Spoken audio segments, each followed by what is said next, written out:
Patrick Carré, parlez-nous du passage du visible à l'invisible. Alors, le passage du visible à l'invisible, c'est un binaire qui est basique. Quand moi je parle de l'invisible, je le vois. Donc, je ne vais pas raconter n'importe quoi.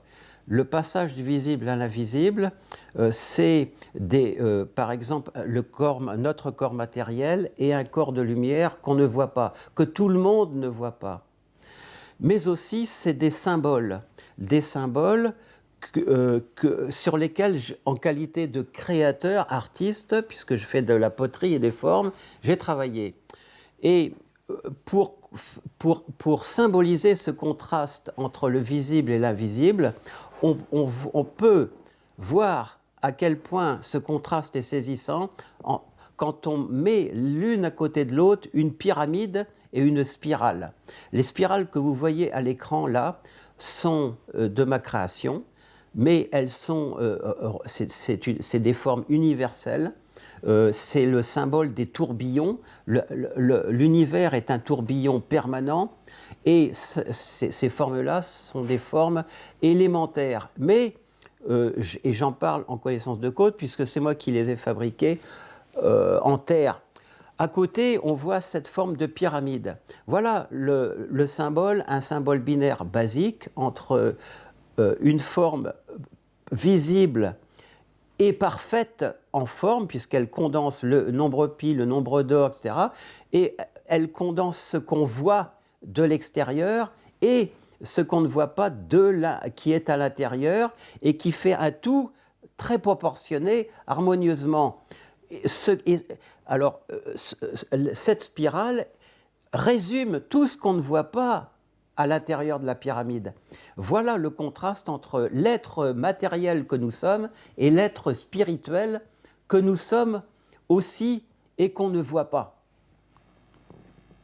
Donc vous n'opposez pas, ce ne sont pas des opposés. Non, ce ne sont pas des opposés. Tout ce qui nous constitue est en amitié. Le corps, l'esprit, l'âme, tout est en symbiose, en principe.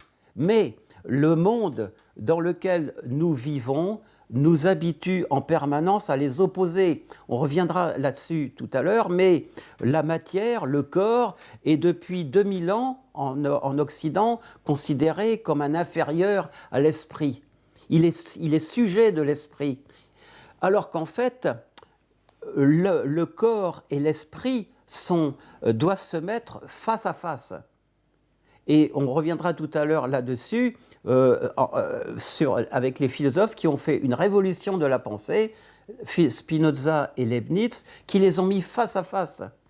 Ce qui fait que tout d'un coup, en renversant ce qui est en haut et ce qui est en bas en un face à face, il les a mis en relation pour qu'ils rentrent en phase l'un avec l'autre et pour que, miracle de la nature, l'âme surgisse, l'âme renaisse de ses cendres de bas en haut pour qu'elle s'élève. Et on va rencontrer tout à l'heure le bas, l'élément bas de l'être, l'âme. L'âme s'élève. Mais encore faut-il lui créer un cocon, et voilà ce que constitue cette parité corps-esprit. Alors, les corps de lumière, ça c'est aussi une découverte de l'être qui rentre en soi-même et qui commence à se sentir vibrer et qui tout simplement découvre l'eau chaude, puisque en fait quelque chose qui est connu du monde et de toutes les traditions, à savoir les corps de lumière en Inde, l'aura en Occident, les points énergétiques, toute une science qui n'est pas reconnue par les êtres de raison qui nous gouvernent, mais qui en tout cas est une réalité qui nous compose. Nous sommes constitués d'une part de points de fils électriques, on va dire, qui courent entre des points d'énergie, points d'acupuncture, diront les uns, enfin, peu importe, des milliers de points comme ceci, qu'on appelle des nadis, et ces nadis entre lesquels court l'énergie créent des champs magnétiques, tout à fait comme un courant électrique crée un champ magnétique autour de lui, à tel point que c'est un aller-retour entre l'un et l'autre, puisque quand un champ magnétique est créé, il peut à nouveau créer un courant induit, c'est ce qu'on appelle un courant induit électrique. Donc c'est un jeu d'aller-retour. Les Égyptiens appelaient cela le kébit et le kat. C'est l'un et l'autre, corps de lumière. Alors, ce qui est tout à fait fabuleux, ce que je vous montre là sur cet aplat, cette image, c'est un sarcophage renversé. Le sarcophage renversé n'est rien d'autre que, là, et celui-ci en particulier, un ensemble d'enveloppes de bandelettes, puis de sarcophages proprement dit, de différentes matières, du bois, de la pierre précieuse, de l'or, etc. Tout un ensemble d'enveloppes qui se termine, en tout cas sur cette image, par Horus. Horus qui est l'être qui va s'envoler, Horus, c'est le fils d'Isis et d'Osiris, c'est le fruit de nos deux parties à nous, hommes et femmes, masculins, féminins, qui se conjuguent entre elles et qui vont donner naissance à un être androgyne, qui va s'envoler parce que c'est l'air tiers, le tiers. Et donc, le troisième terme de l'histoire de l'accomplissement, c'est toujours cette histoire du ternaire qui s'accomplit. Alors, l'Horus, le voilà, qui résume tout. Et voilà un sarcophage qui j'espère, donnera des idées à ceux qui le contemplent. D'habitude, horizontalement, un sarcophage relevé devient un corps de lumière tel qu'il est représenté dans toutes les traditions et particulièrement sur des illustrations qu'on voit sur Internet, magnifiquement illustrées avec des couleurs splendides, tout à fait bien imagées, le corps astral et se succèdent comme ça par couche, le physique, la couche éthérique, la couche astrale, la couche causale, le mental supérieur, le corps christique et le divin atmique. Mais en fait, c'est un nombre 7 là. Le 7 est symbolique. En fait, il y a plus de couches que ça parce que ce sont des ondes et de longueurs d'onde qui s'entrecroisent, et les longueurs d'onde sont différentes, mais elles sont énormément, elles vont vont très très loin. Donc voilà, l'idée c'est de faire un parallèle entre les corps de lumière qui nous constituent et, pour revenir à ce « je suis pharaon »,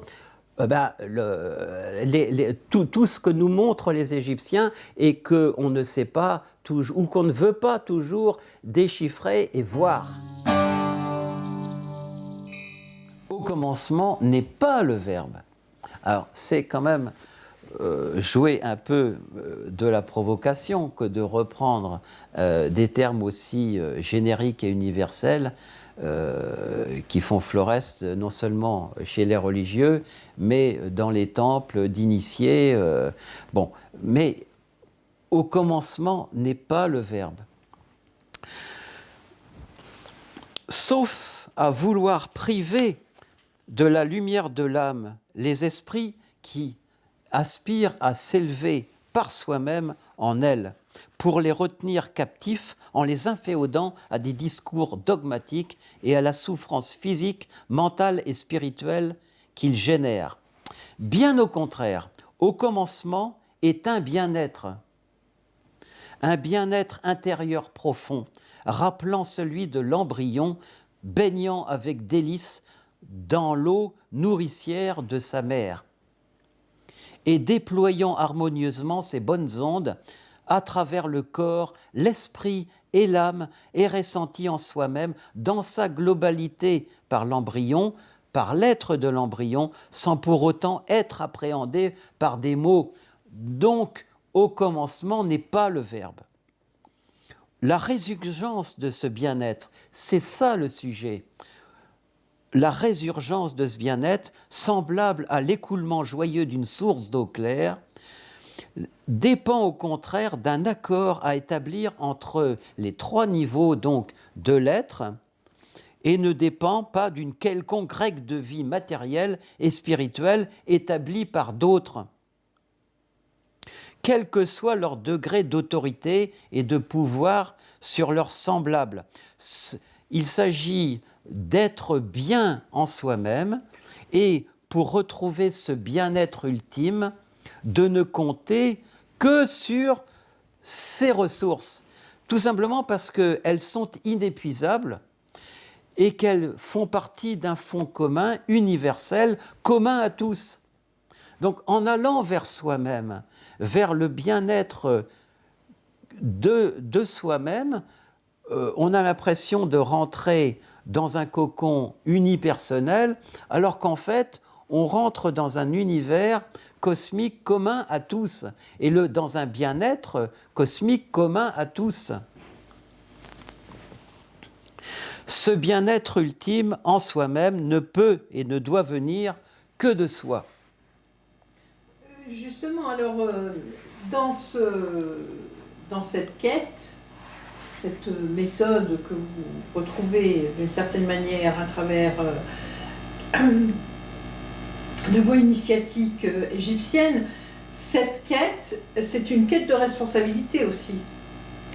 Oui, et là on n'est même plus en quête de responsabilité, puisqu'on devient responsable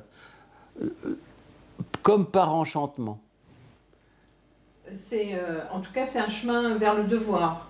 Oui, c'est résumé par la notion de devoir, le devoir qui est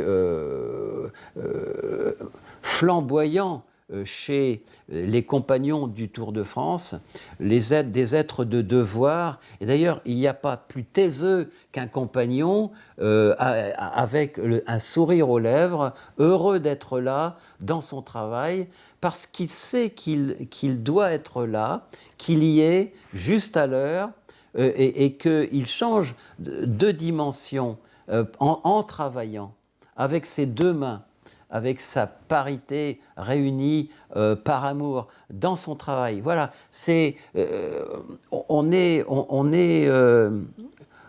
dans le devoir, mais là encore, c'est un modèle qui est quand même incompatible avec le modèle social où tout est déjà régenté par avance. Le devoir, il se découvre. On se découvre responsable, plus on est responsable, plus on est responsable de soi-même, plus on devient responsable des autres aussi. Il y a un degré de responsabilité. Et puis tout d'un coup, on sent que cette notion de devoir devient prégnante. On doit être là. Alors on parle de ça à l'occasion de faits héroïques souvent dans la société. J'ai senti que je devais y aller. Mais le vrai devoir, il est au quotidien et dans les petits gestes de la vie.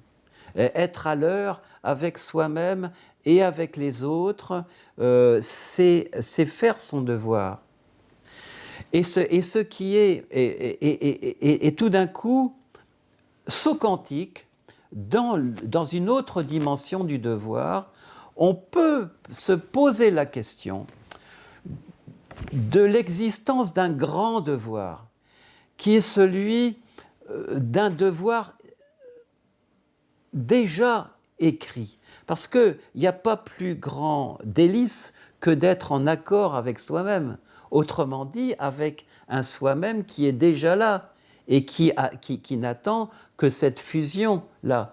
Donc en fait, nous sommes comme des êtres en attente de nous-mêmes pour être heureux, qui sommes en attente de la rencontre. Eh bien, le devoir, c'est peut-être un peu ça aussi, d'une histoire qui rejoint celle du nom du renne que nous avons à la naissance. Il y aurait comme une aimantation de notre de l'être de devoir que nous devenons pour que nous accomplissions notre destin.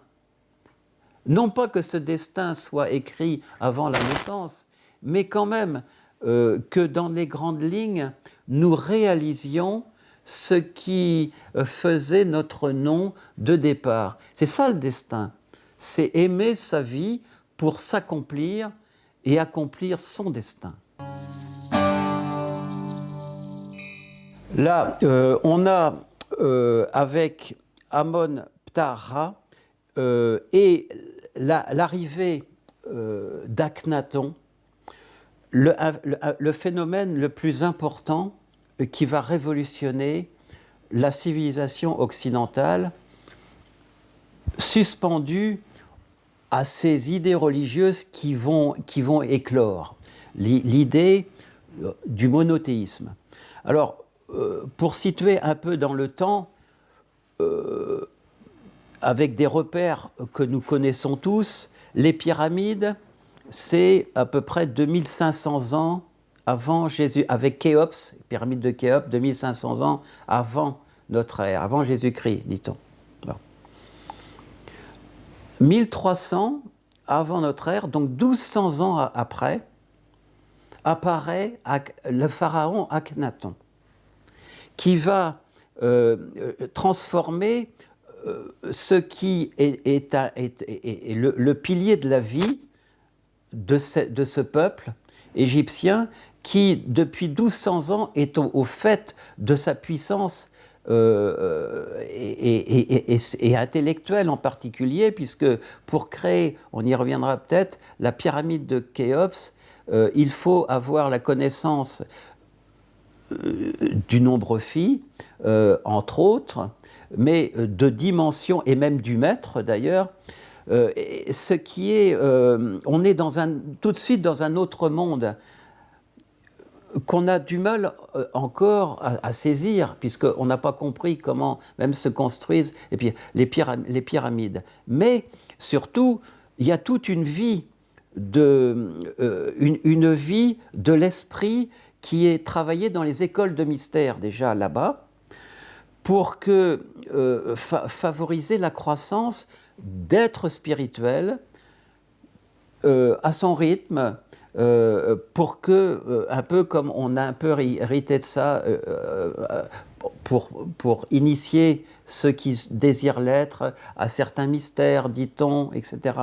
Bon, à cette époque-là, c'est tout de suite la flamboyance de 1500 ans, et on favorise en particulier la transmission dans le secret. Le secret, c'est ce qui ne se dévoile pas.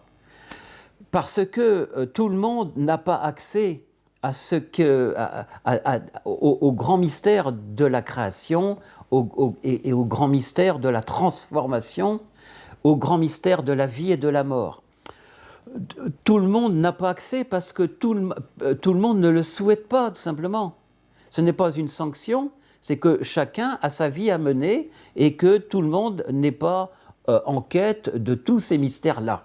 Donc, on ne transmet pas à celui et à celle qui ne le désire pas, tout simplement. Mais tout de même, il faut penser à cette structure qui va perdurer en puissance pendant plus de 1200 ans. Et tout d'un coup apparaît Akhenaton. On a donc un premier ternaire, Amon, qui est le dieu caché, qui est le dieu en nous-mêmes, on a Ra, qui est Ré, qui est le soleil, mais un soleil qui n'est pas brûlant, qui est un soleil intérieur aussi. Et on a Ptah, qui est le créateur, le dieu créateur, en toute puissance. Mais aussi antérieurement, il ne se révèle pas comme ça.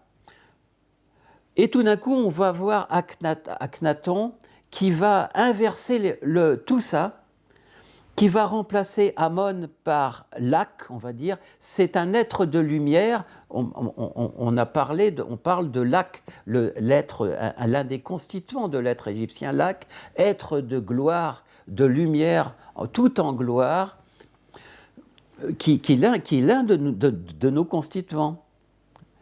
Mais c'est à un niveau cosmique. Et tout d'un coup, voilà Akhenaton qui le met au grand jour, ce qui est premier paradoxe et premier interdit, premier sacrilège. Deuxième sacrilège, on va dire, remplacer Ré, qui est un soleil intérieur qui réchauffe donc dans l'intimité, par Aton, qui est le soleil que nous voyons tous les jours naître, qui est un soleil brûlant. Deuxième paradoxe. Donc tout apparaît au grand jour. Et pour bien signer ce renversement de l'invisible au visible, il va inscrire ce qu'on voit sur la dans l'image, sur le cartouche du nom de naissance d'Akhenaton, l'ibis, l'oiseau ibis, qui est un symbole de Thoth, le dieu de l'écriture, de la magie, de la transmission. C'est le dieu des scribes. Donc, voilà encore, transmission au grand jour de mystère. Alors, on a donc un triple paradoxe tout à fait souhaité, mais qui crée une véritable révolution et qui va instaurer et distiller le monothéisme qui trouvera ses grandes heures avec le peuple hébreu ensuite qui vont partir de l'Égypte et tout. Donc il invente avec Akhenaton, le Dieu unique, le Dieu soleil qui est visible et qui va au grand jour faire basculer la spiritualité d'un monde de secret en un monde sacré, un monde sacré géré par des prêtres. Et au grand jour. Voilà la révolution d'Akhenaton et qui est à la source de ce que nous sommes en train de vivre aujourd'hui. Et d'ailleurs, on est au bout du bout de ce monde-là, parce qu'on est en train de basculer de l'ère du Poisson à l'ère du Verseau.